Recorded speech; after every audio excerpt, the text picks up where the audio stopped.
Dereks Dr. Richard Lee mualaf kini giliran Bobon Santoso yang bikin syok.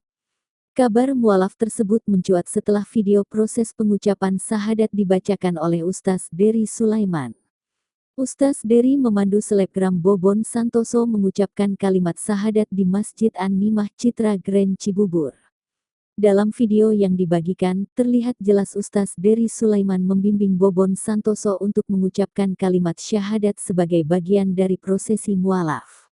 Saya terus menemukan hidayah dan kali ini akan melakukan prosesi mualaf kepada saudara Bobon untuk mengucapkan kalimat syahadat sebagai tanda untuk memeluk agama Islam, dan ibu-ibu di sini menjadi saksi, kata Ustaz Dery. Dengan penuh haru Bobon Santoso mengikuti ucapan Ustaz Dery Sulaiman. Saya bersaksi tiada Tuhan selain Allah, dan saya bersaksi bahwa Nabi Muhammad adalah